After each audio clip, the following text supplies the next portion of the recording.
This is the little daily one, the second one today. I'm doing about 3 or 4. It's different, those who watch these.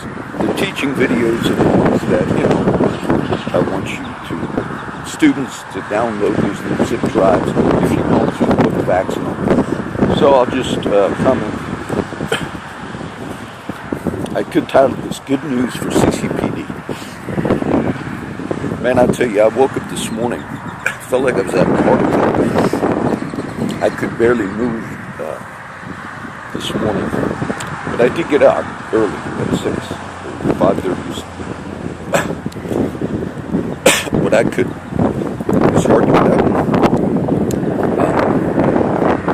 Physical, just in general, physical health for all people. It's an issue. I've had something.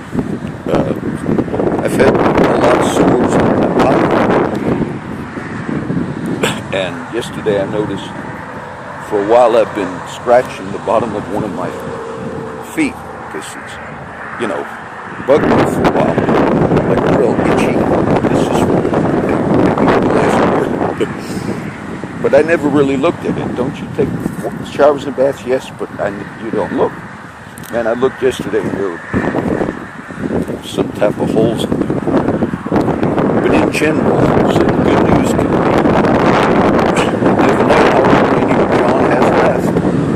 well, it could be bad news, actually. You might think, man, we already paid 30 grand for a hit on someone. Not me. I've not threatened. I'll comment real briefly. I know it's windy.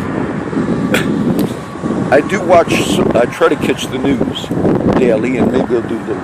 But I did watch NBC News. The whole first 15 minutes or so, which it's only 30 minutes, they did the entire steps of Chairman Nunes and like a whole thing. And when did he go to Trump's? Please, all my liberal friends, don't get caught up in the sense of. The fact is simply this: when Trump made that accusation, the reason they're making the investigation itself the crime. There have been books written, I think it's called Deep State. But what these books deal with is, I didn't read that one. They talk about the people that are in all the intelligence communities and how, because they're career people, they're good people for the most part, but you have people also that have prejudice and bias. And so the collecting of the evidence, it's referred to now as the Trump investigation, whether Obama tapped my wires. You've heard in the media, it's been incidental collection. I heard, and I watched a few different news shows. I watched liberal and conservative. Incidental seemed to give the opinion that they kind of accidentally picked up any surveillance on Trump or his team. But I heard one of the intelligence people explain it, a former intelligence guy.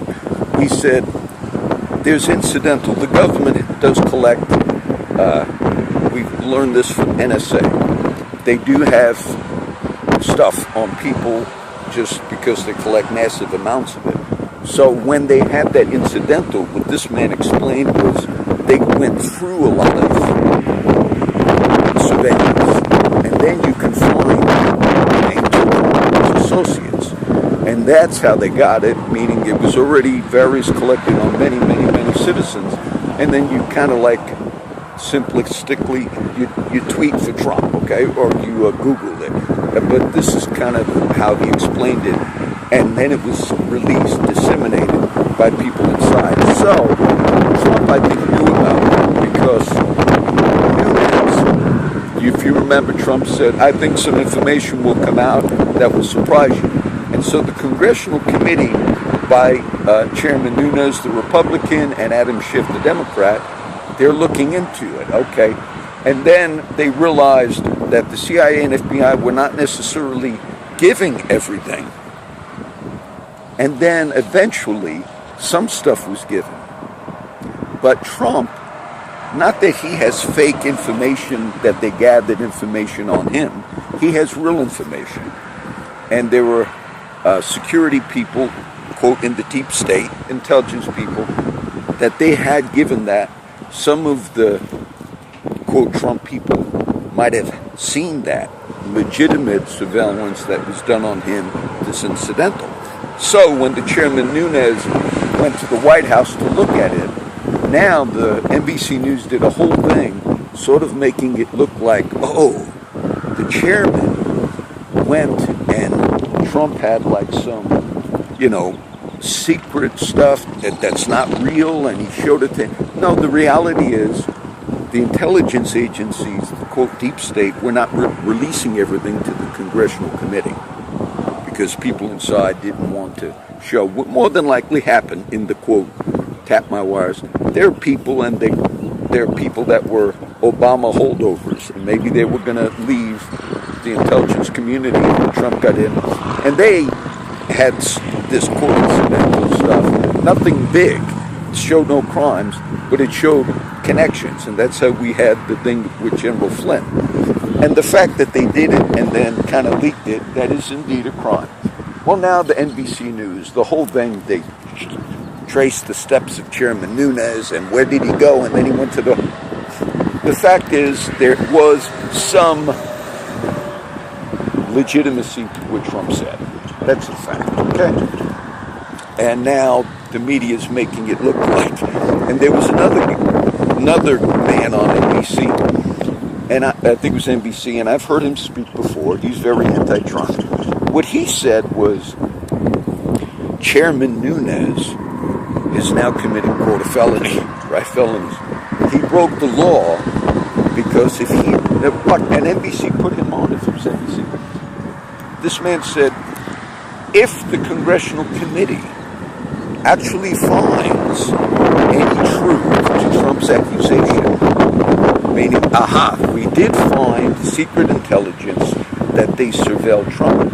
According to this man, they put him on World News, he said, if anybody reveals this, then they're revealing secret information, and they're going to be charged with a felony. Now, I hope you understand what I just explained. Some, this is how they try to manipulate.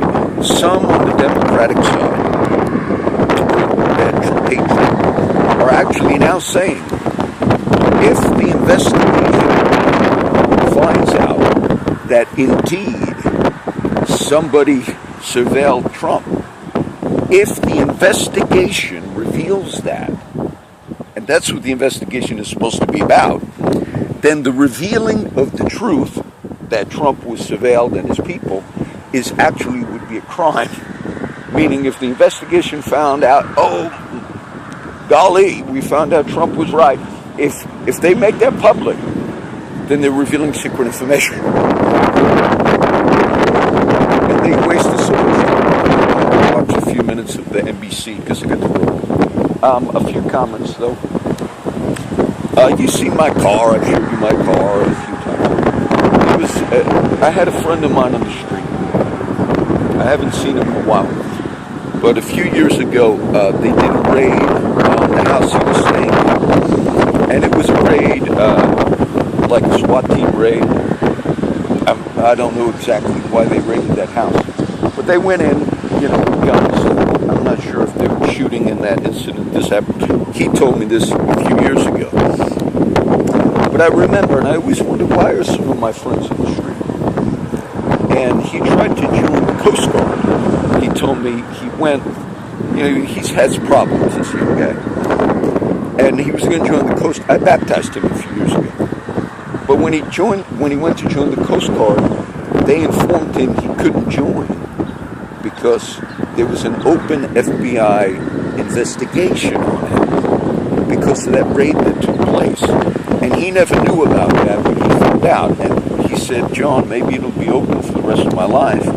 Meaning, like, there's some drugs being applied for. But he also told me this, and he's homeless. I'm sure he stays with various people. But he said once, he said, because of the targeting, even if it was legitimate, of his house or the people he was with, he says he afraid to kind of like be inside, because if you're outside, you don't have the fear of that, what it put in, that they went in that raid, whether the raid was legitimate or not. You know, a few years ago, I couldn't drive, and I did sell my vehicles, and I had no vehicles. I was not going to get another one. When I went to New Jersey in 2013, my sister sadly passed away. My mom said, "Why don't you just take your sister's car?" And I was there for 3 months that year, and I thought that was 2013. And then I decided to get a vehicle. I was pursued a lot in my vehicle, and wherever my vehicle was, at 8 or wherever, cops, there was no doubt that they followed me all over, particular ones. And even the innocent ones, meaning like, if you have a road cop, he could say, "Oh, look, go check out this, or check this, or check that." And even the innocent cop, you know, they have all the stuff to do that. So it put within me that, and I walked a lot that year. I walked all over because I couldn't, when you're in the vehicle, I had that paranoia, it developed that within me, that you could get stopped or followed. But when you're out walking, of course, people, but you felt safer walking than you did within the vehicle. That's, all of that is created. They've done, you know, things on that. I just wanted to mention, that's how come some that have experienced those things, it's very difficult for them to ever, like, see a cop car go by and then later feel they're just serving the public. Your psyche becomes damaged. I'll just tell you, that's where you hear me. I don't intend to make negative statements, and I don't believe I make them. I'm trying to expose them. But that's kind of what happens, all right? So I just felt like I did want to comment on that other thing, and then just put that one up. And this is a few minutes. So I'll roll these out, you know, those who are interested. I'm going to continue doing the book of Acts, chapter 7. I already made that video yesterday. My daughter's little chinchilla died. I actually prayed for her. I think she wanted me to pray for her. She had it for like 10 or 12 years. And when I did the meeting yesterday, she said, they all love animals, my kids, and that daughter at the ranch has many animals out there. So then we found out it died. And, you know, I see all those I put out no trespassing signs all over there, and my daughter put up all the security cameras.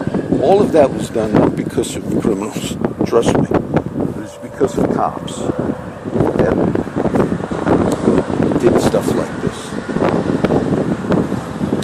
That's why you see